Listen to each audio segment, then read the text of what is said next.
بسم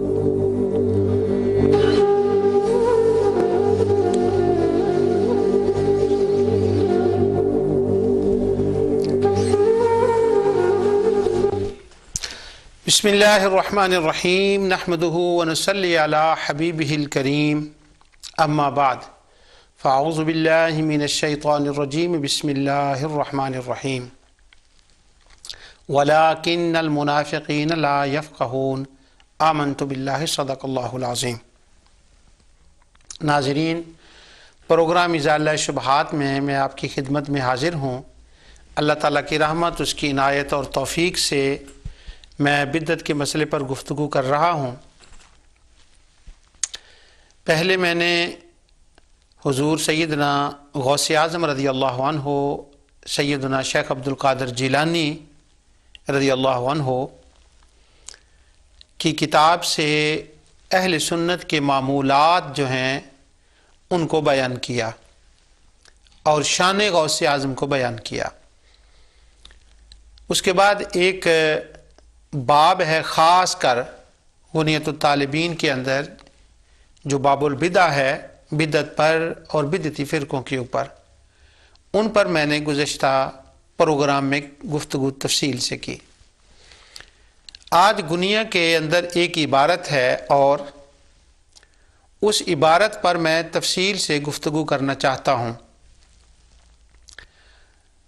وہ عبارت اسی باب البدع کے اندر ہے۔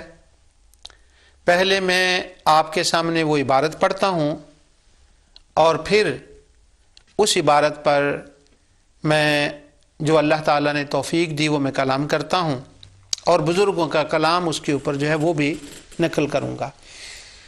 یہ بات یاد رہے کہ ہمارے شبہ ڈالنے والے دوست غنیت الطالبین کو عام طور پر ظاہر نہیں کرتے، اس کا نام نہیں لیتے، باوجود اس کے کہ ہمارے شبہ ڈالنے والے دوستوں کے جو اکابر ائمہ علماء ہیں، انہوں نے حضور غوث پاک رضی اللہ تعالیٰ کو بھی ماننا اور ان کی کتاب کو بھی ماننا۔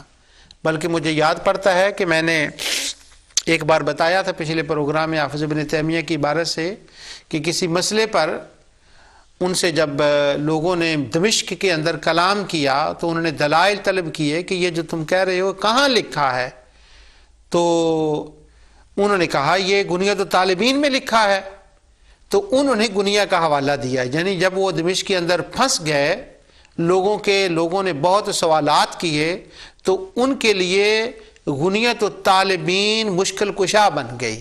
تو جس کی کتاب مشکل کشا بنے اس کا مصنف مجازن مشکل کشا کیسے نہیں بن سکتا؟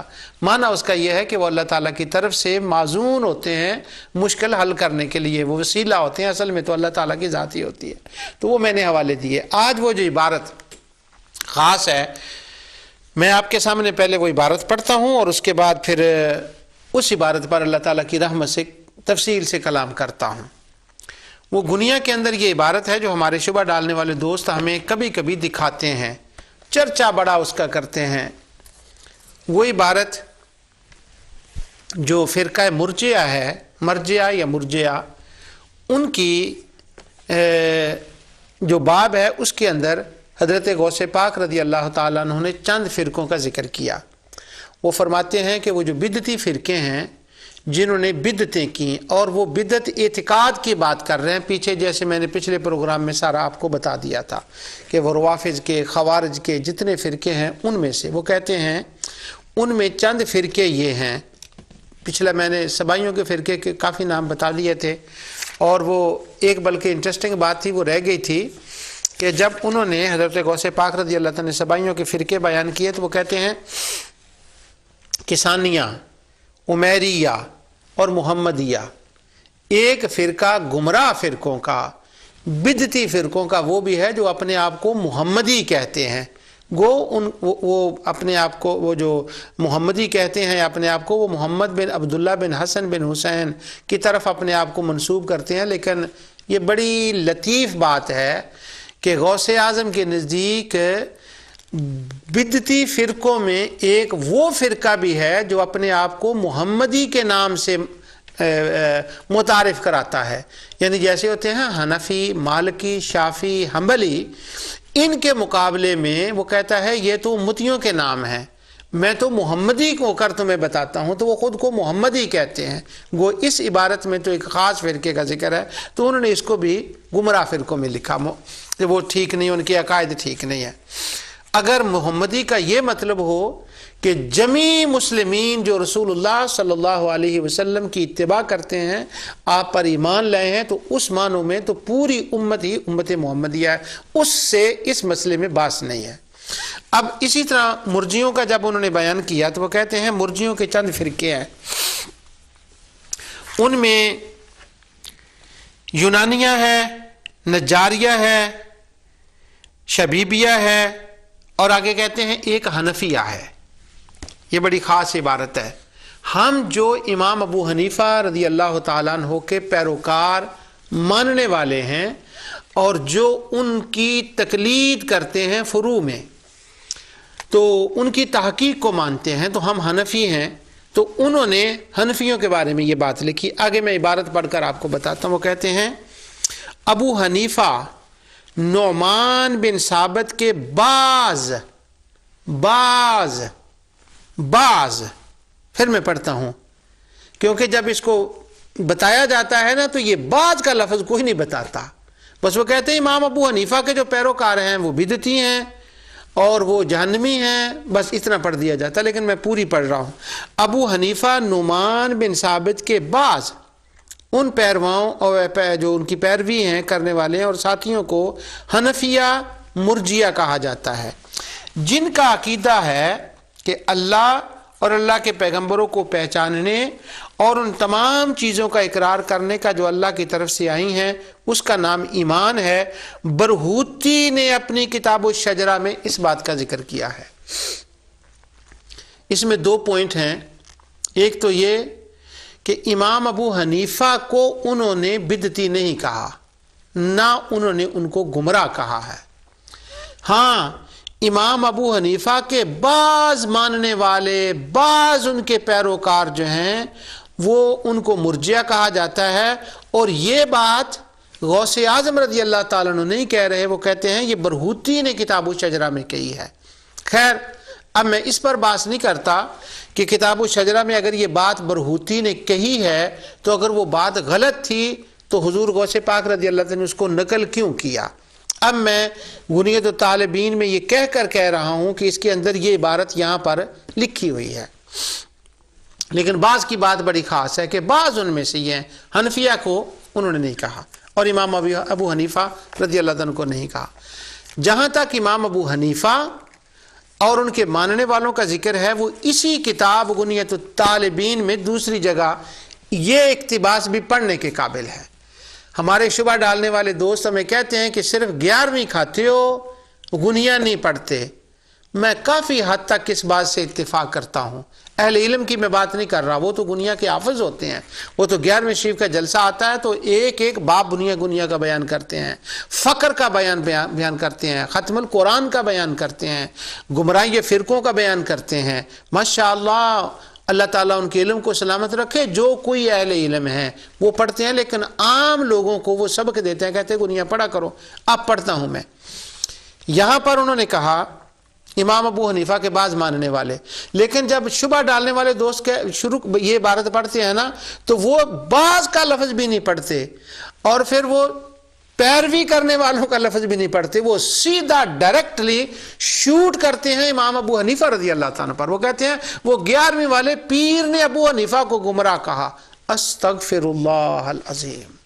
ایک تو حضرت امام ابو حنیفہ کو انہوں نے نہیں کہا، ان کے ماننے والوں کے بعض کو کہا ہے اور پھر کہا ہے یہ بھی برہوتی نے بات کی ہے. اب امام ابو حنیفہ کے بارے میں حضرت غوث اعظم رضی اللہ تعالیٰ کا کیا عقیدہ ہے اب میں وہ آپ کو بتاتا ہوں. وہ فرماتے ہیں یہ جو تکبیریں پڑھی جاتی ہیں عید کے بعد، ایام تشریق کے باب میں وہ بیان کرتے ہیں تکبیروں کے باب میں. پہلے حضرت ذوالنون مصری کی شان کو انہوں نے بیان کیا، سبحان اللہ. اس کے بعد ایام تشریق کی تکبیروں کی وہ روایات لائے ہیں اور اس کے اندر انہوں نے مختلف جو فقہ کے ماننے والے ہیں، شافی، حنبلی، مالکی ان کے مسائل کو بیان کیا کہ ہر ایک کے نزدیک اس کا مسئلہ کیا ہے. تو وہ کہتے ہیں کہ حضرت علی رضی اللہ تعالیٰ عنہ عرفہ کے دن فجر سے آخری یوم تشریق کی عصر تک ہر نماز کے بعد تکبیر کہتے تھے. ہمارے امام احمد بن حنبل کا یہی مسلک ہے. اور آگے وہ کہتے ہیں امام قاضی ابو یوسف اور محمد بن حسن الشیبانی جو امام ہیں اور امام اعظم ابو حنیفہ کے شاگرد ہیں، ان کا بھی وہی مسلک ہے، ان کی بھی وہی رائے ہے اس بارے میں جو امام احمد بن حنبل کی رائے ہے. یہاں پر اگر وہ حنفیوں کو مطلقاً غوث پاک رضی اللہ تعالیٰ گمراہ مانتے ہوں تو حنفیوں کے پہلے پیروکار تو امام ابو یوسف اور امام محمد ہیں، تو وہ ان کو تو امام احمد بن حنبل کے مقابلے میں ان کے لیول پہ لا رہے ہیں کہ ان کا بھی وہی مسلک ہے، ان کو تو وہ امام مان رہے ہیں، ان کی رائے کو وہ ترجیح دے رہے ہیں، ان کی رائے کو وہ مان رہے ہیں. تو اس کا مطلب ہوا امام ابو حنیفہ کے پیروکاروں کو وہ گمراہ نہیں مان رہے اور نہ امام ابو حنیفہ کو. یہ امام محمد ابو یوسف کا میں نے بتا دیا. اگلی لائن سنیں، وہ کہتے ہیں حضرت عبداللہ بن مسعود رضی اللہ عنہ فجر سے یوم نحر کی نماز عصر ہر نماز کے بعد تکبیر پڑھا کرتے تھے.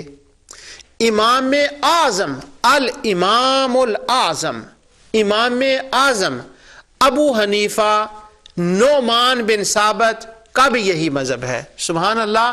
وہ امام اعظم امام ابو حنیفہ رضی اللہ تعالی عنہ کو امام ابو حنیفہ اور امام اعظم کہہ رہے ہیں. اس کا مطلب یہ ہوا کہ وہ امام ابو حنیفہ رضی اللہ تعالی عنہ کو نہ تو وہ گمراہ کہتے ہیں اور نہ وہ امام ابو حنیفہ کے ماننے والوں کو گمراہ کہتے ہیں، بلکہ اس کا جو مطلب ہے وہ میں آگے چل کر آپ کو بتاتا ہوں. یہ میرے ہاتھ میں دوسرا نسخہ ہے جو دمشق کا چھپا ہوا ہے. اس کے اندر وہ کہتے ہیں کہ وقان عبداللہ بن مسعود وہی بات رضی اللہ عنہ یکبر من صلاة الغداء یوم عرفہ الى صلاة العصر من یوم النحر وہو مذہب الامام الاعظم ابی حنیفہ النعمان رحمہ اللہ تعالی. اب وہ امام ابو حنیفہ کو رحمت اللہ علیہ کہہ رہے ہیں اور تمام اماموں سے بڑا امام کہہ رہے ہیں. سبحان اللہ. پہلی بات تو یہ کلیئر کر لیں کہ جو ہمارے دوست ہمیں سمجھاتے ہیں بتاتے ہیں نا، وہ کہتے ہیں امام ابو حنیفہ کو غوث اعظم نے بدعتی کہا، گمراہ کہا. بالکل نہیں کہا، جھوٹ ہے. وہ امام اعظم ابو حنیفہ کو تو امام اعظم کہہ رہے ہیں اور ان کا وہ مسلک نقل کر رہے ہیں. اب اگر وہ امام اعظم ابو حنیفہ رضی اللہ تعالیٰ کو گمراہ یا کہتے یا ان کے شاگردوں کو کہتے ان کو وہ بدعتی یا گمراہ کہتے تو کیا وہ اس طرح سے ان کو امام اعظم کہتے؟ اب وہ میں اس عبارت کی طرف دوبارہ آتا ہوں. انشاءاللہ میں نے شاید پورا پروگرام ہی اس عبارت کے اوپر ہو جائے. یہ بڑی عام بات ہے اور میں نے اللہ تعالیٰ کی رحمت سے آج سے تقریباً 20 سال 18 سال پہلے اس کے اوپر ایک انگریزی میں مضمون لکھا تھا جو میری کتاب ٹریڈیشنل اسکالرشپ کے اندر الحمدللہ انگلش پڑھنے والے نوجوان اس کو جانتے ہیں اور اس کو پڑھتے ہیں. اس کے اوپر میں نے اس وقت مضمون لکھا تھا اور اس کی کچھ تلخیص آج میں آپ کے سامنے کر رہا ہوں. یہ بات کلیئر ہوگی. اب آئیں امام ابو حنیفہ رضی اللہ تعالی عنہ کے بعض جو ماننے والے ہیں اس کا کیا مطلب ہے. اس کتاب کا جو ترجمہ کرنے والے صاحب ہیں انہوں نے لکھا ہے، اس کسی کتاب کے نیچے وہ لکھے ہیں کہ مرجعہ یا مرجعہ حنفیہ اہل سنت والجماعت کے حنفی فرقے سے کوئی تعلق نہیں. یہ فروع صرف یہ صرف فروع میں امام ابو حنیفہ کا مقلد ہے، اصول میں نہیں. ظاہر ہے اصول میں مقلد نہ ہونا اور فروع میں ہونا تقلید نہیں. پس ان کو حنفیہ کس طرح کہا جا سکتا ہے؟ وہ تو ایک فرقہ ہوا جو حنفیہ سے کٹ کر الگ ہو گیا. خود حضرت صاحب گنیہ فرماتے ہیں وَأَمَّا الْحَنَفِيَّةُ فَهُمْ بَعْضُ أَبِي حنیفہ نعمان بن ثابت. پس حنفی اہل سنت سے اس گروہ کے عقائد کا فروعی اختلاف ہے اور فروعی اتفاق ہے اور اصولی اختلاف ہے. ان کے کہنے کا یہ مطلب ہے، وہ کہہ رہے ہیں جنہوں نے ترجمہ کیا وہ پہلا جواب وہ دے رہے ہیں. وہ کہتے ہیں کہ اس کا معنی یہ ہے کہ حنفیوں میں سے بعض لوگ وہ تھے جو حنفی ہو گئے اور وہ اصول میں نہیں یعنی عقیدے میں نہیں ہیں، وہ فرع میں ہو گئے حنفی اور جب انہوں نے حنفی ہو گئے تو وہ حنفی کہلانے لگے، اور اصول میں عقائد میں ان کا حنفیوں سے اختلاف تھا۔ امام حضرت غوث اعظم رضی اللہ تعالیٰ عنہ نے جو بعض کہا ہے، یہ ان لوگوں کی طرف اشارہ کیا ہے جو عقائد میں اہل سنت و جماعت نہیں تھے، وہ خوارج تھے، وہ معتزلی تھے، وہ دوسرے فرقے تھے، مگر فرع میں تقلید میں وہ حنفیہ کے ہم نوا ہو گئے۔ حضرت غوث اعظم رضی اللہ عنہ کا اشارہ ان کی طرف ہے۔ یہ وہ جواب ہے جو یہ ترجمہ کرنے والے صاحب ہیں جو انہوں نے دیا۔ اب میں آگے بھی اس پر انشاءاللہ گفتگو کرنے والا ہوں۔ یہ انہوں نے اس کا یہ جواب دیا۔ اب دوسرے علماء نے کیا جواب دیے ہیں وہ بات آگے آتی ہے۔ یہاں ایک بات میں عرض کر دوں کہ جو انہوں نے یہ کہا ہے نا کہ بعض لوگ حنفی بن گئے، وہ کیوں بنے تھے، اس کا ایک تاریخی سبب میں بیان کر دیتا ہوں۔ جو جتنی کتابیں میں آپ کے سامنے لانے والا ہوں ان میں سے ان کا کسی نے ذکر نہیں کیا، اور میں نے اپنی کتاب ٹریڈیشنل اسکالرشپ اس کے اوپر حوالے دیے تھے۔ وہ اشارہ کر رہا ہوں کیونکہ وہ بات میں نے کرنی۔ جب قاضی ابو یوسف قاضی بن گئے، قاضی القضاء بن گئے، اس کے بعد امام محمد بن گئے، احناف جو تھے اللہ تعالیٰ نے ان کو بڑی عزتیں دیں، لوگوں کو ان کے ساتھ حسد بھی ہو گیا۔ اس زمانے میں چونکہ وہ امام ابو حنیفہ کے ماننے والے تھے تو کچھ خوارج لوگ وہ نکلے جنہوں نے حکومت ان تک رسائی کرنی تھی، تو انہوں نے فروع میں اپنے آپ کو حنفی کہنا شروع کر دیا، اور عقائد میں وہ خوارج رہے، وہ معتزلی رہے، وہ مرجئی دوسرے فرقوں کے وہ رہے، لیکن مسلک میں انہوں نے اس طرح سے مسائل بیان کرنے شروع کر دیے۔ بعض لوگوں نے جو دنیا کے حصول کی خاطر حکومت کے اس وقت حکومت کے ساتھ تعلقات قائم کرنے کے لیے انہوں نے اپنے آپ کو حنفی بنا لیا۔ اس لیے اس عبارت کے مطابق حضور شیخ عبد القادر جیلانی رضی اللہ تعالیٰ عنہ جن کو گمراہ کہہ رہے ہیں، وہ نہ امام ابو حنیفہ ہیں، نہ ان کے ماننے والے ہیں، نہ امام قاضی ابو یوسف ہیں، نہ امام محمد ہیں، نہ امام سرخسی ہیں، نہ علامہ مرگنانی ہیں، نہ امام صاحب شمس الائمہ سرخسی ہیں، نہ امام حاکم ہیں، نہ علامہ شامی ہیں۔ کسی کو لے لیں وہ اس سے مراد نہیں ہے۔ یہی بات شیخ عبدالحق محدث دہلوی رحمۃ اللہ تعالی نے کہی، لیکن انہوں نے ایک اور بات بھی ساتھ کہی جو میں آگے چل کر اعلیٰ حضرت کے حوالے سے میں وہ بات کرنے لگا ہوں۔ یہ تھا ایک جواب۔ اب میں یہ کتاب جو غنیۃ الطالبین میرے سامنے ہے، یہ ہندوستان کا نسخہ ہے، تو اس نسخے یہ وہی نسخہ ہے جس کا ترجمہ شیخ عبدالحق محدث دہلوی رحمۃ اللہ تعالی علیہ نے فارسی زبان میں کیا ہے، اور وہ فارسی کا نسخہ بھی میں جانتا ہوں وہ میرے علم میں ہے۔ اس نسخے کو سامنے رکھ کر اسی نسخے کو شیخ محدث دہلوی رحمۃ اللہ نے کیا ہے، لیکن انہوں نے اس کا کچھ اور سخت قسم کا جواب دیا ہے، وہ آگے چل کر اگر وقت ہوا تو میں اس پر بات کرتا ہوں۔ شیخ محقق کا جواب جو ہے یہ وہ نسخہ ہے جس کے اندر یہ ہے۔ اب میں آپ کو ایک انٹرسٹنگ بات بتاتا ہوں۔ ایک نسخہ غنیہ کا یہ جس کے اندر یہ ہے، اب ایک نسخہ یہ ہے، یہ وہ نسخہ ہے جو دمشق سے چھپا ہے، اور دوسرا نسخہ یہ ہے جو بیروت سے چھپا ہے۔ اب ان دونوں نسخوں کے اندر میں آپ کو حیران کن بات بتانے والا ہوں۔ ہوا کیا کہ وہ کہتے ہیں وہی لسٹ جو یہاں میں نے پڑھی ہے، مرجع کے ان کی ذکر کرتے ہیں، حضور غوث پاک رضی اللہ تعالیٰ عنہ اس نسخے کے اندر وہ کہتے ہیں یونانیہ نجاریہ فنسبوا الی الحسین بن محمد نجار، آگے کہتے ہیں وَأَمَّا الْغِلَانِيَّةُ فَمَنْسَبُوهُ إِلَىٰ غِلان، وہ کون تھے وہ کہ پھر آگے کہتے ہیں شبیبیہ، اور شبیبیہ کے بعد یہاں پر انہوں نے لکھا ہے حنفیہ، اور یہاں انہوں نے لکھا ہے اس نسخے کے اندر وَأَمَّا الْغَسَّانِيَّةُ فَهُمْ أَصْحَابُ غسان الکوفی زعم أن الإيمان هو المعرفة والإقرار بالله ورسوله وبما جاء من عنده جملة على ما ذكره البرہوتی فی کتاب الشجرہ۔ اس نسخے کے اندر غنیۃ الطالبین کے جو دمشق کا چھپا ہوا ہے، جو بیروت کا چھپا ہوا ہے، اس کے اندر سرے سے نہ امام ابو حنیفہ کا نام ہے، نہ ان کے ماننے والوں کا نام ہے، نہ اکثر کا لفظ ہے، نہ بعض کا لفظ ہے، سرے سے امام ابو حنیفہ کا یا اس کے پیروکاروں کا نام ہی نہیں ہے، نام ہی نہیں ہے، نام ہی نہیں ہے۔ ایک نسخے میں ہے اور دوسرے نسخوں میں تو اس کا ذکر ہی نہیں ہے۔ اس بات کی یہ دلیل ہے کہ آگے جا کر چونکہ خود اسی نسخے کے اندر صفحہ 419 کے اندر وہ تکبیرین کے باب میں خود انہوں نے جو غوث اعظم رضی اللہ تعالیٰ عنہ ہیں، جس طرح سے میں نے وہ آگے آپ کو پڑھ کر بتایا تھا، انہوں نے خود یہ کہا کہ امام احمد بن حنبل اور شافعی کا امام احمد بن حنبل کا یہ مذہب ہے کہ وہ تکبیریں پڑھنی چاہیے، اور یہی مذہب ابو یوسف اور محمد بن حسن کا ہے، وہ اولا، یہی صحیح ہے۔ آگے وہ کہتے ہیں عبداللہ بن مسعود کا دوسرا ہے، اور وہ مذہب الامام الاعظم ابی حنیفہ النعمان رحمہ اللہ تعالی۔ اب یہاں نہ امام کا نام، نہ ان کے شاگردوں کا نام، نہ بعض کا نام، اور آگے امام اعظم ابو حنیفہ کو انہوں نے امام الاعظم لکھا۔ اب جب ہم ساری باتوں کو اکٹھا کرتے ہیں تو اس سے کیا نتیجہ نکلا؟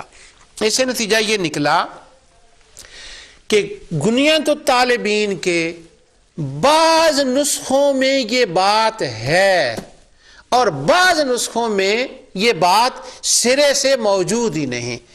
میزان الاعتدال کے اندر اس کے مقدمے میں علامہ ذہبی نے ایک بات کی، وہ کہتے ہیں میں میزان الاعتدال کے اندر جن لوگوں کا بیان کروں گا، جن راویوں کا، جن محدثین کا، میں ان کا بیان نہیں کروں گا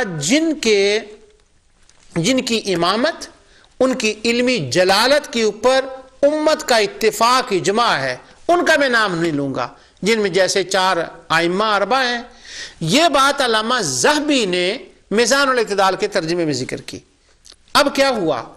اب جب ہم میزان الاعتدال کو دیکھتے ہیں تو میزان الاعتدال کے اندر جب نون کی پٹی چلتی ہے تو اس کے اندر امام ابو حنیفہ نعمان بن ثابت کا وہ ذکر کرتے ہیں ضعیف راویوں کے اندر۔ یہ بڑی ٹیکنیکل بات ہے، میں معذرت چاہتا ہوں بہت سے ناظرین سے، لیکن الحمدللہ ازالہ شبہات کے ناظرین اس بات کو جانتے ہیں۔ میں بعض لوگ مجھے کہتے ہیں کہ جب آپ کبھی کبھی کہتے ہیں نا ٹیکنیکل میں بات کرنے لگا ہوں، تو وہ مجھے حوصلہ دیتے ہیں، وہ کہتے ہیں کھل کر کیا کریں، ہم ٹیکنیکل باتوں کو سمجھتے ہیں۔ الحمدللہ بڑی خوشی ہوتی ہے مجھے ایسے لوگوں سے مل کر۔ اب وہ میزان الاعتدال کے مقدمے میں یہ بات ہے کہ جو ائمہ جن کی جلالت کے اوپر اتفاق ہے میں ان کا ذکر نہیں کروں گا، ذہبی کہتے ہیں۔ اور پھر میزان الاعتدال کے ایک نسخے کے اندر امام ابو حنیفہ پر جرح کا ذکر مل جاتا ہے، اور دوسرا نسخہ میزان الاعتدال کا، اس کے اندر امام صاحب کا نام نہیں ہے۔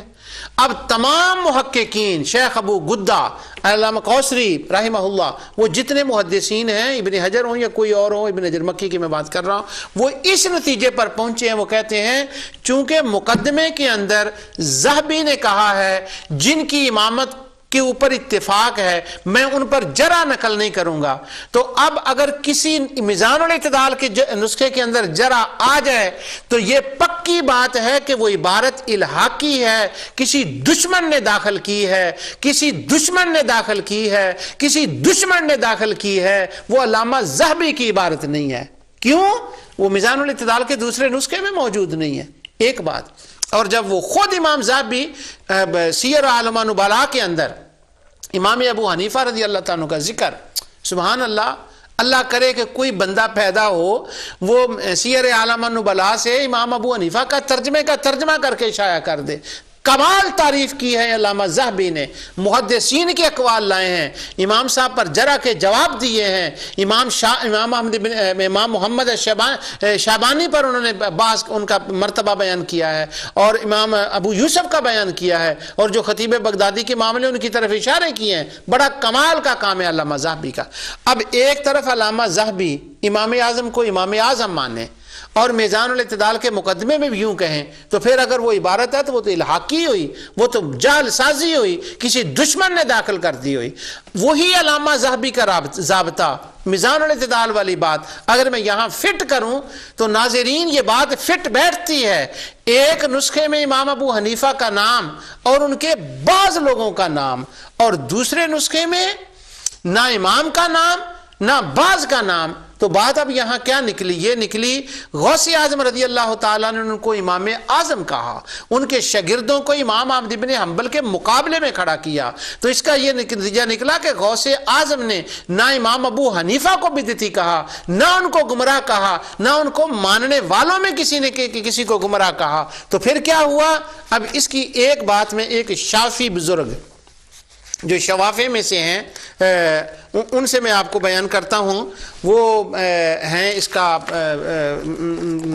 شافعی ہیں امام ابن حجر المکی، ان کی کتاب سے میں آپ کو اس کا ایک جملہ سے میں پڑھتا ہوں۔ وہ کہتے ہیں انا ما فی الغنیہ للشیخ عبد القادر جیلانی رضی اللہ عنہ، اس عبارت کی طرف وہ کرتے ہیں اشیاء مدسوسہ علیہ من بعض الممقوتین، وہ کہتے ہیں یہ مدسوسہ ہے۔ ابن حجر مکی کہتے ہیں یہ جو اس کتاب کے اندر ہے کہ حنفیوں کے بعض لوگ جو امام ابو حنیفہ کی طرح یہ منسوب ہے، وہ کہتے ہیں یہ مدسوسہ ہے، یہ تو بعض لوگوں کی جال سازی ہے جو انہوں نے اس عبارت کے اندر اس کو داخل کر دیا۔ اب ایک یہ جواب ہے جو میں نے آپ کی خدمت میں عرض کیا کہ میرا اپنا رجحان اسی طرف ہے جس طرف ابن حجر مکی الشافعی کا ہے۔ کیوں؟ میرے پاس گنیا کے مختلف نسخے ہیں، ان میں بعض حنفیوں کا بھی ذکر نہیں ہے، لیکن اگر بعض کا ہو تو ہمیں اس سے اعتراض بھی نہیں ہے۔ میں اعلیٰ حضرت کی اس پر عبارت کوٹ کر رہا ہوں فتاوی رضویہ شریف سے۔ اس کے بعد یہ ہوتا رہتا ہے کہ لوگ بعض دفعہ اپنے مسلک کو سپورٹ کرنے کے لیے کسی بات کو داخل کر دیتے ہیں، اس کے اندر کسی کو نکال دیتے ہیں۔ اب میں اس کی ایک مثال دیتا ہوں، یہی غنیۃ الطالبین جس کے حوالے میں پڑھ آیا ہوں، غنیۃ الطالبین کے اندر حضور سیدنا شیخ عبد القادر جیلانی رضی اللہ تعالیٰ فرماتے ہیں امام احمد بن حنبل 20 تراویح پڑھا کرتے تھے، اور 20 تراویح پڑھنی چاہیے، وہ 20 تراویح کا سبق دے رہے ہیں۔ اس کے اندر پاکستان کے اندر ایک غنیہ چھپی، بعض ہمارے شبہ ڈالنے والے دوستوں کو وہ 20 تراویح کا لفظ پسند نہ آیا۔ اب 20 تراویح پر کبھی انشاءاللہ میں ازالہ شبہات کروں گا، ابھی وقت ہے اس کے اندر، پھر میں اس وقت وہ کتاب بھی لاؤں گا، یہی غنیۃ الطالبین۔ تو غنیۃ الطالبین کے اندر چونکہ 20 تراویح نکلی ہیں تو ہمارے مہربان دوستوں نے وہ 20 تراویح کا وہ 20 تراویح والی عبارت گنیا سے ویسے ہی نکال دی کہ کون پڑھے گا، کون جانے گا، چھوڑیں۔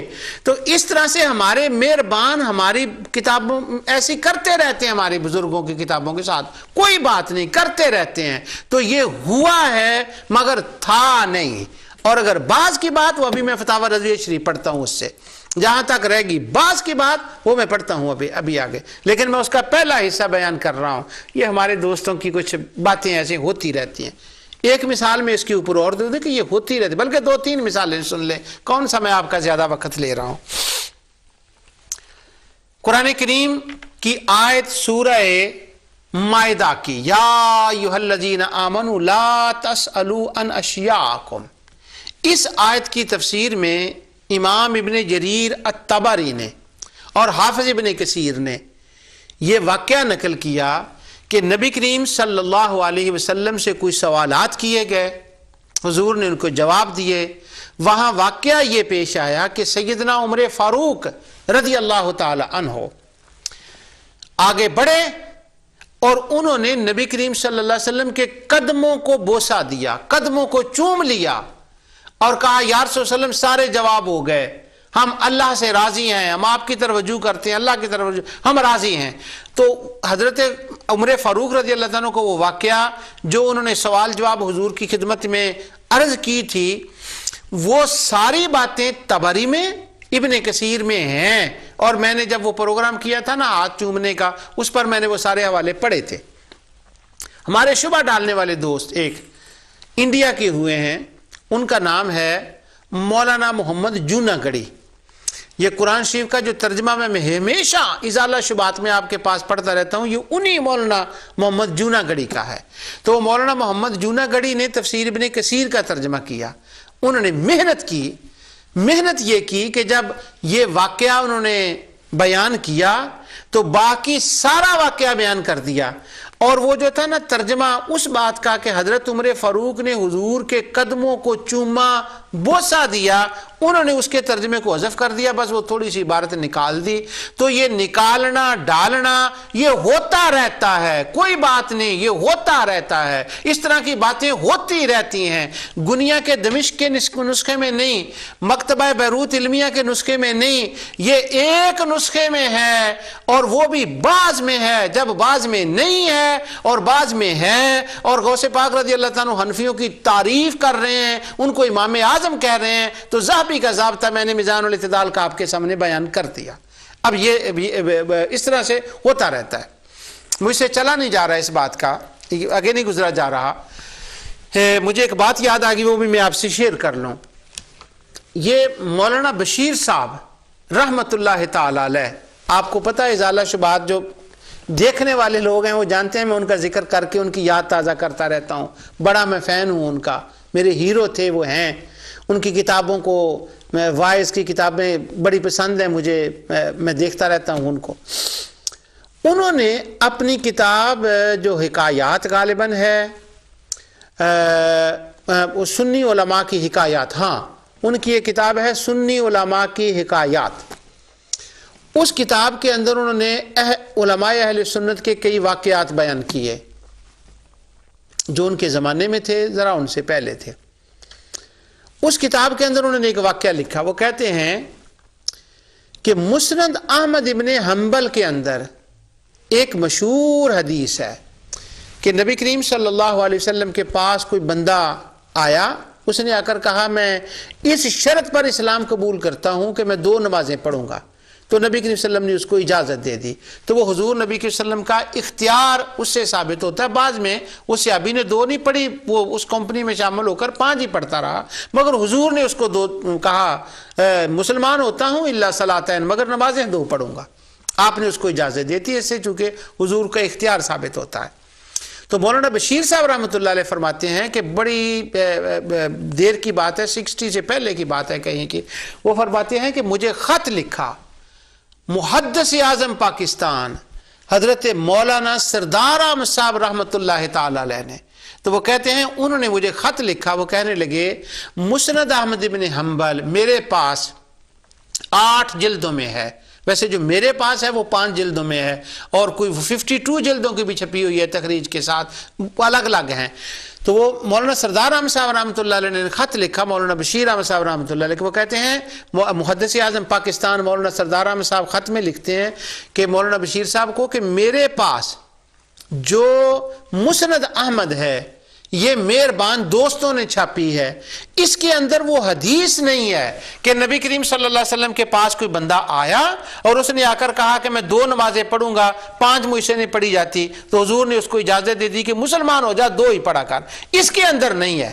تو مولانا بشیر صاحب رحمۃ اللہ علیہ فرماتے ہیں جو میرے پاس مسند احمد تھی، اور مولانا سردار احمد صاحب نے لکھا کہ آپ کے والد تو فقیہ اعظم تھے، وہ تو محدث تھے، مولانا شریف صاحب رحمۃ اللہ علیہ، آپ کے پاس جو مسند احمد ہے یقیناً انہوں نے نشان لگایا ہوگا، تو مجھے دیکھ کر بتائیں کہ کیا آپ کے پاس جو مسند احمد کا نسخہ ہے اس کے اندر یہ بات ہے کہ نہیں؟ تو مولانا بشیر صاحب رحمۃ اللہ فرماتے ہیں میں نے وہ دیکھا تو نشان میرے والد کا لگا ہوا تھا، اس کے اندر وہ حدیث تھی، تو پھر میں وہ کتاب لے کر گیا، محدث اعظم پاکستان کو دکھائی، تو وہ کہنے لگے ان لوگوں کا کیا کیا جائے کہ عظمت مصطفیٰ صلی اللہ علیہ وسلم کی اس حدیث کو نکالنے کے لیے انہوں نے پوری کتاب اپنے کتب خانے سے چھاپی اور وہ عبارت کو نکال دیا۔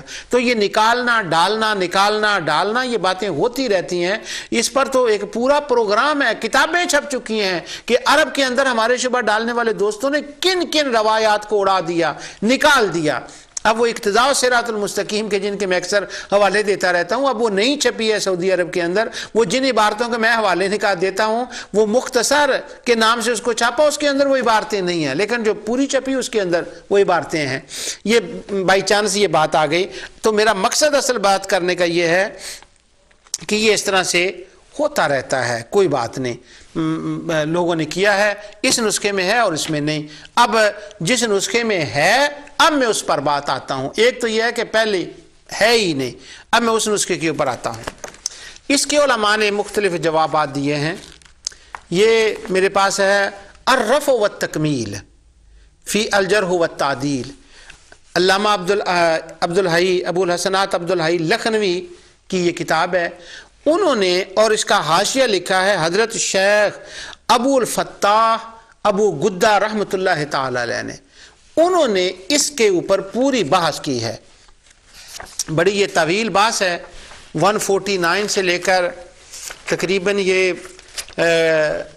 158، وہ تو بہت طویل انہوں نے اس عبارت اسی کے بنیا کے مسئلے کے اوپر انہوں نے کی ہے، یہ تقریباً چلتی ہے 165 تک۔ اس کے اندر وہ بہت سے حوالہ جات لائے ہیں، بڑی انہوں نے بحث کی ہے۔ ان کا کہنے کا مقصد یہ ہے، وہ کہتے ہیں کہ پہلی بات تو یہ ہے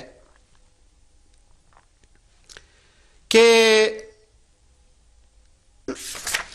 امام ابو حنیفہ کے بارے میں انہوں نے یہ نہیں کہا، بعض کے بارے میں کہا ہے اور مرجئی کہا ہے۔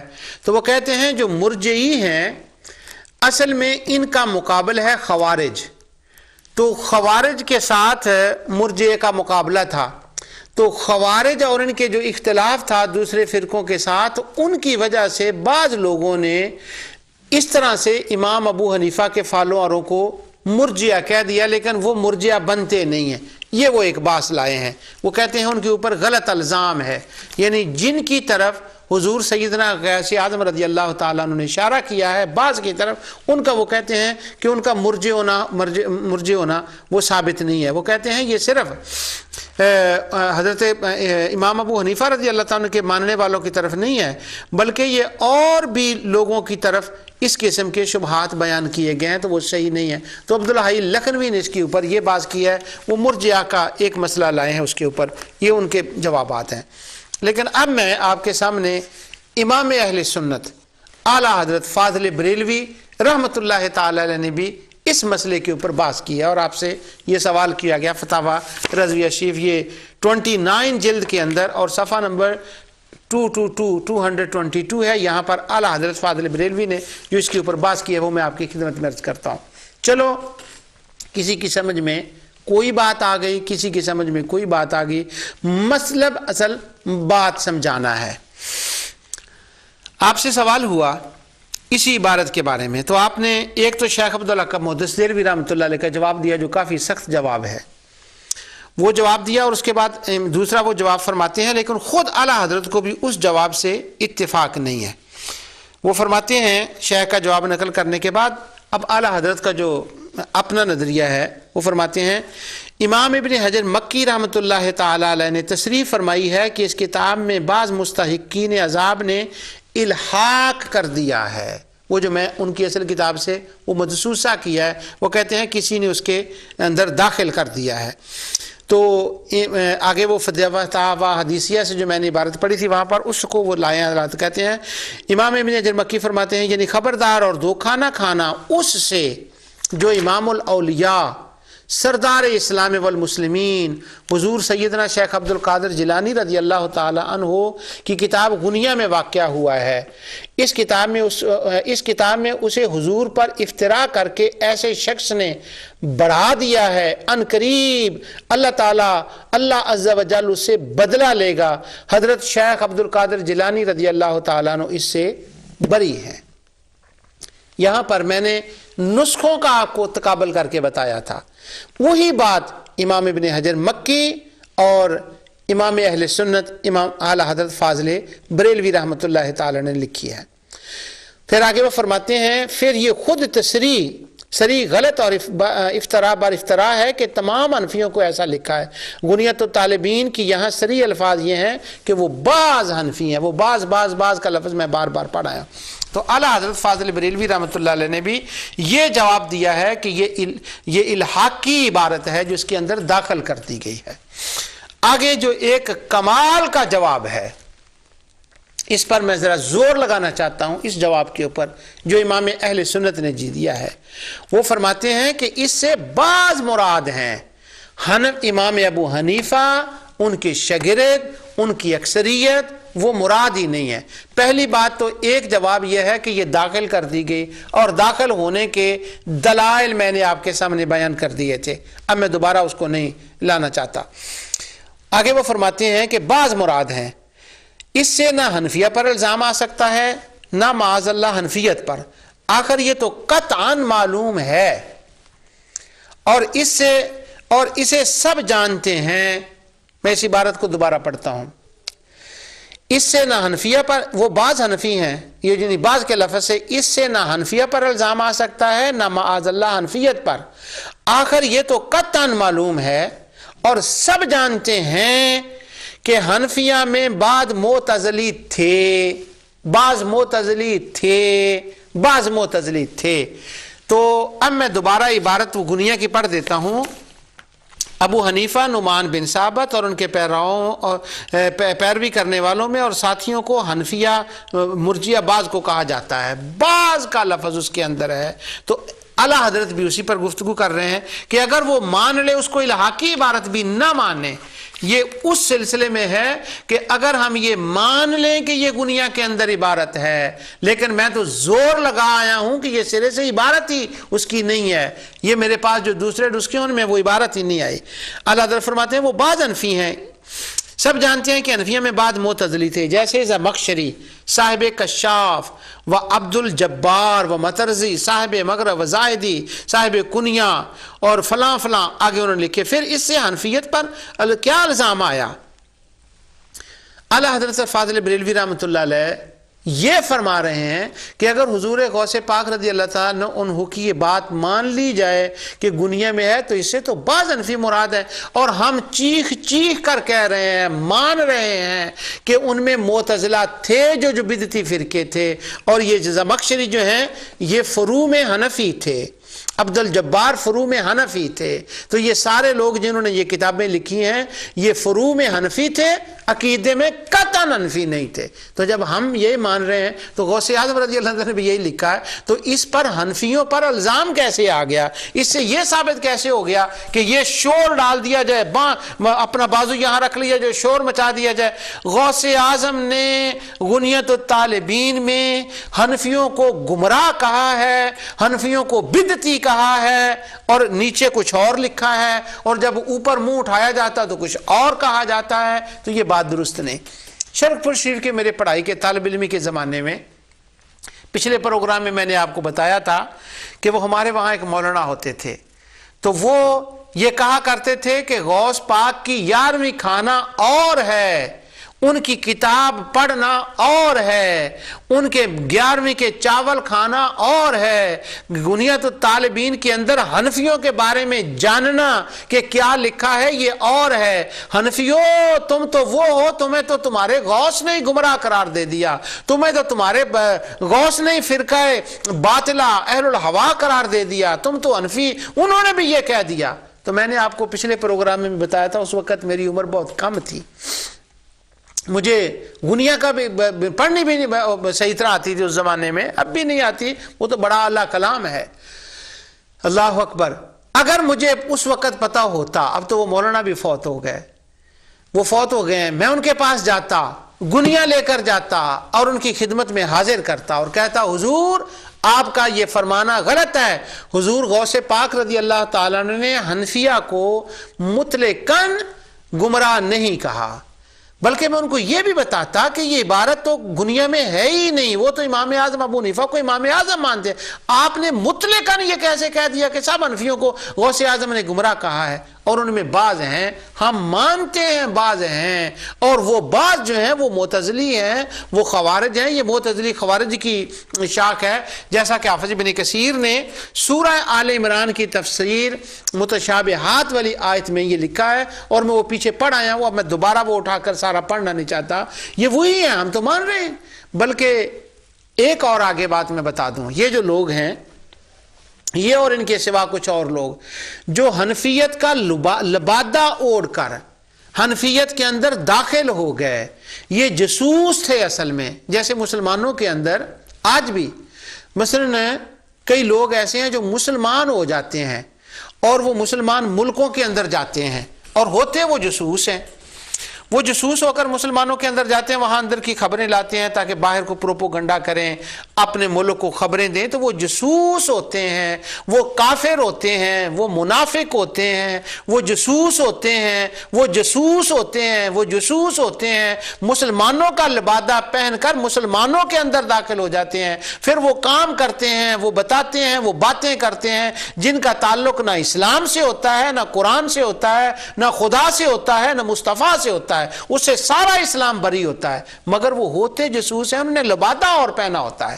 اسی طرح حنفیت کے اندر بعض خارجی حنفیت کو نقصان پہنچانے کے لیے حنفیت کا فرع میں لبادہ اوڑھ کر چلے گئے، اور انہوں نے پھر کتابوں کے اندر بھی لکھا، اور انہی کی طرف غوث اعظم رضی اللہ تعالیٰ عنہ نے اگر یہ عبارت ثابت ہو جائے تو انہی کی طرف اشارہ کیا ہے۔ اگر دنیا میں یہ نہ بھی ہو تو ہم تو خود چیخ چیخ کر یہ بات کہہ رہے ہیں کہ حنفیوں کے اندر ایسے لوگ ہیں، وہ بعض ہیں جو گمراہ ہیں۔ اگر گنیا نہ بھی ہو تو جب امام اہل سنت فرما رہے ہیں، فتاوی رضویہ شریف کے اندر فرما رہے ہیں، ہم کہہ رہے ہیں، تو پھر کیا ہوا؟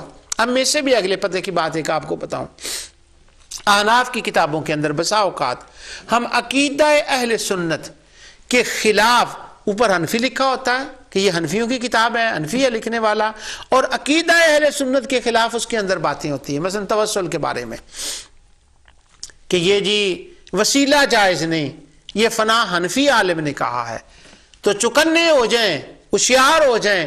اگر کبھی زندگی میں آپ کو کوئی ایسی کتاب دکھا دے، بہت کم چانس ہے کہ آپ کو کوئی دکھائے، لیکن اگر کوئی دکھا دے کہ یہ حنفی کا لکھا ہوا ہے، تو وہ دیکھ لیں کہ وہ حنفی نمبر 1 ہے، اندر باہر سے حنفی ہے، یا وہ جاسوس ہے، جس طرح سے مسلمان ملکوں کے اندر غیر مسلم جاسوس بن کر جاتے ہیں، اسلام کا لبادہ پہن کر جاتے ہیں، وہ اندر باہر سے حنفی ہے، یا اس نے لباس پہنا ہوا ہے، وہ جاسوس بنا ہوا ہے، اس نے کہا ہے کہ وسیلہ جائز نہیں۔ حنفیوں کے اندر ایسے لوگ تھے، مانتے ہیں، یہ ان کا کلام ہے، اور حضور غوث پاک رضی اللہ تعالیٰ عنہ نے ان کی طرف اشارہ کیا ہے، اور امام اہل سنت نے ان کے نام ذکر کر دیے، بعض کا نام کا ذکر کیا، ابھی بڑے نام اور باقی ہیں۔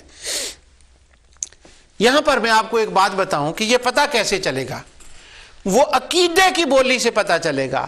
ہمارے زمانے میں بڑے ایسے حنفی ہیں، حنفیت کی سپورٹ کرتے ہیں، حنفیت کی سپورٹ میں کتابیں لکھتے ہیں، امام ابو حنیفہ کے دفاع میں کتابیں لکھتے ہیں، شیخین امام قاضی ابو یوسف امام محمد کے دفاع میں کتابیں لکھتے ہیں۔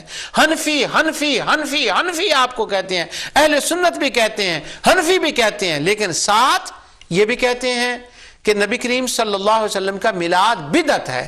جو کچھ غنیت الطالبین میں لکھا اس کو بدعت شرک بدعت شرک بدعت شرک، وہ شرک بدعت شرک بدعت شرک بدعت، بس وہ بھی کہتے رہتے ہیں، اور ساتھ حنفی بھی کہتے ہیں۔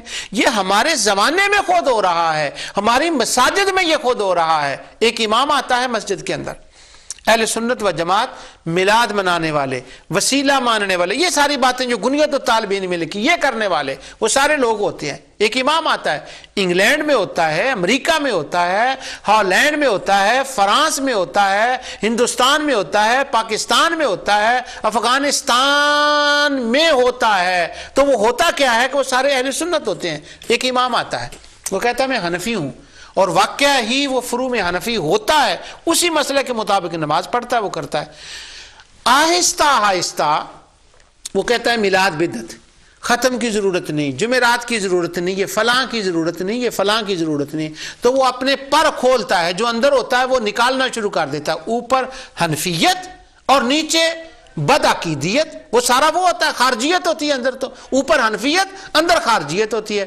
تو وہ 2-4 سال میں لوگوں کو بھی قائل کر لیتا ہے، اور حنفیت کے لبادے میں سینکڑوں مساجد ایسی ہیں جن کے اوپر قبضہ کیا گیا۔ ہم تو چیخ رہے ہیں، رو رہے ہیں کہ حنفی ایسے ہیں جو گمراہ ہیں، بعض حنفی ایسے ہیں جو گمراہ ہیں، وہ بدعتی ہیں، مساجد پہ قبضہ کرتے ہیں، اسی لباس میں آتے ہیں، ہم تو چیخ رہے ہیں۔ تو اگر یہ بات دنیا میں آ گئی تو کون سا غلط بات ہو گئی؟ ہم تو دن رات مناظرے کر رہے ہیں اس کے اوپر، ہمارے علماء اس کے اوپر مناظرے کر رہے ہیں، وہ تو بتا رہے ہیں۔ ہم سے زیادہ اس مسئلے کو کون جانتا ہے کہ ہاں حنفیت۔ اب وہ آتا ہے بندہ ابتدا میں کہتا ختم بھی ٹھیک ہے، بعد میں وہ حنفیت کا لباس ہوتا ہے. وہ پتہ کیسے چلے؟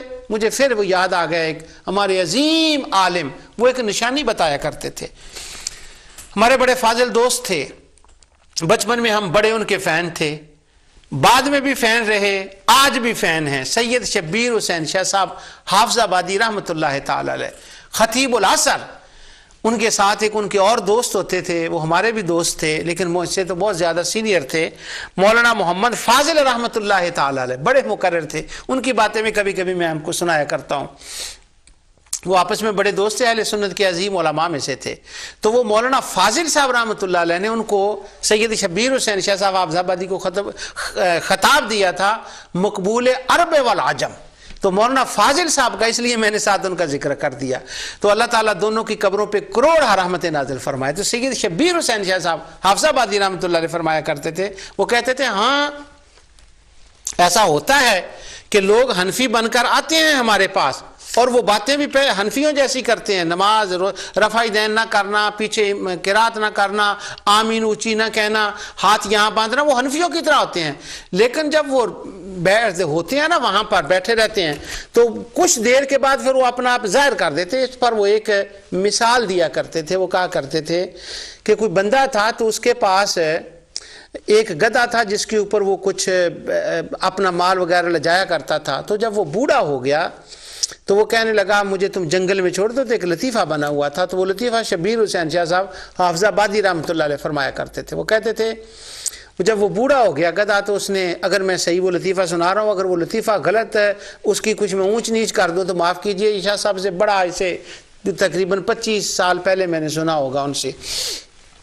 تو وہ کہنے لگے کہ اس کا جو مالک تھا اس نے اسے کہا میں تمہیں جنگل میں بھیج رہا ہوں اور جنگل میں چلا جا اور میں تیرے اوپر جو شیر ہوتا ہے اس کی سکن، اس کا جو سکن ہے، اس کی جو کھلڑی ہے وہ تمہارے اوپر میں ڈال دیتا ہوں اور لوگ تمہیں شیر سمجھیں گے. اور یوں کرنا، بس ایک پرہیز کرنا، وہ جو اپنی پیاری پیاری آواز ہے نا وہ نہ کبھی نکالنا. کیوں؟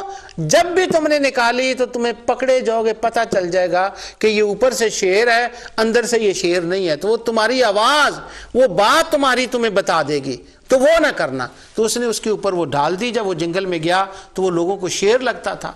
ایک دن اس سے رہا نہ گیا، اس نے اپنی وہ پرانی آواز گدھے والی نکالی. لوگوں نے کہا او بیڑا گر کام، تو اس کو آج تک شیر سمجھتے رہے، یہ تو اندر سے گدھا نکلا. تو شاہ صاحب رحمۃ اللہ علیہ فرمایا کرتے تھے کچھ لوگ ایسے ہمارے زمانے میں بعض ہیں. پھر میں بعض بول رہا ہوں، اس کتاب کو نہیں تو طالبین میں بھی بعض لکھا ہے، تو میں دوبارہ بعض کا لفظ بول رہا ہوں. تو شاہ صاحب فرمایا کرتے تھے بعض لوگ وہ ہیں جو حنفی ہیں اور حنفی بن کر آتے ہیں، مسجد میں رہتے ہیں، ختم بھی دیتے ہیں، درود بھی کرتے ہیں، کچھ دیر کے لیے نماز جنازہ کے بعد دعا بھی مانگ لیتے ہیں. پھر کیا ہوتا ہے جب وہ کچھ وقت گزرتا ہے نا تو پھر وہ اپنی بولی بولنے لگتے ہیں. وہ بولی کیا ہوتی ہے؟ نماز جنازہ کے بعد دعا جائز نہیں ہے، میلاد جائز نہیں ہے، یا رسول اللہ کہنا جائز نہیں ہے، حاضر ناظر جائز نہیں ہے، علم غیب نہیں ہے، یہ شرک ہے، یہ بدعت ہے، یہ شرک ہے، یہ بدعت ہے. تو جب وہ اپنی بولی بولتے ہیں نا تو ہمیں پتہ چل جاتا ہے یہ حنفی نہیں ہے، یہ وہ بعض حنفی ہیں جنہوں نے حنفیت کا لبادہ اوڑا ہوا ہے. تو وہ بعض حنفی ہونا اور بات ہے اور حنفی ہونا اور بات ہے. اب وہ جہاں سے میں نے بات شروع کی تھی میں وہاں سے دوبارہ اس عبارت کو پڑھتا ہوں. امام ابو حنیفہ رضی اللہ تعالیٰ عنہ کے ماننے والوں کے بارے میں، بعض کے بارے میں ایک گنیا کے نسخے میں یہ لکھا ہے ابو حنیفہ نعمان بن ثابت، اور بعض ان کے ماننے والے اور ان کے ساتھیوں کو مرجئہ کہا جاتا ہے، جن کا عقیدہ ہے کہ اللہ اور اللہ کے پیغمبروں کو پہچانے اور ان تمام چیزوں کا اقرار کرنے کا جو اللہ کی طرف سے آئی ہیں اس کا نام ایمان ہے. برہوتی نے اپنی کتاب الشجرہ میں اس کا ذکر کیا ہے. اس عبارت سے کوئی اس کا بدعتی ہونا وہ بھی ثابت نہیں ہوتا. وہ ایک اور مسئلہ ہے جس کی طرف غوث اعظم رضی اللہ عنہ نے اشارہ کیا ہے، اور وہ بربھوتی کا کلام ہے اور وہ بھی بعض کا ہے. تو ہم بعض کے لیے تو کہہ رہے ہیں. اللہ تعالیٰ کی رحمت اور اس کی عنایت سے پچھلے پروگرام میں نے گنیت الطالبین کا باب البدع پڑھا تھا. آج میں نے وہ خاص احناف کے بعض والی عبارت کو پڑھا ہے. ہمارے شبہ ڈالنے والے دوستوں کو یہ دو عبارتیں آتی ہیں، ایک عبارت اور ہے جو 10 محرم کے بارے میں 10 تاریخ کے بارے میں ایک قول انہوں نے نقل کیا ہے. انشاءاللہ میں اس پر بھی کلام تفصیل سے کروں گا، اللہ تعالیٰ کو اگر منظور ہوا، اللہ تعالیٰ مجھے اس کی توفیق دے. آج کے پروگرام میں میں نے وہ احناف کے بعض احناف والی عبارت کی تشریح کی ہے. اس کے اوپر ملا علی قاری نے بھی لکھا ہے کہ کسی لوگوں نے بس ایسے یہ بات مشہور کر دی ہے. عبدالحی لکھنوی نے بھی لکھا ہے. لیکن مجھے ذاتی طور پر امام اہل سنت اعلیٰ حضرت فاضل بریلوی رحمۃ اللہ تعالی کی یہ تشریح بہت پسند آئی ہے. اللہ تعالیٰ امام اہل سنت کی قبر پہ رحمت نازل فرمائے. انہوں نے شیخ محقق کی بھی ایک بات کی ہے. آگے ان کو اس بات سے چونکہ لگتا یوں اس طرح سے عبارت سے ہے کہ ان کا ملان ذاتی طور پر فتاوی حدیثیہ کی طرف ہے. آگے انہوں نے احناف کے بعض کی بھی بات کر دی. یہ بڑا پڑھنے والی بات ہے فتاوی رضویہ سے. جو کچھ پروگرام ٹی وی کے حساب سے جتنا ہو سکتا تھا وہ میں نے آپ کے سامنے بیان کیا. جو کچھ میں نے کہا اللہ تعالیٰ اسے قبول فرمائے. وما علیہ الا البلاغ.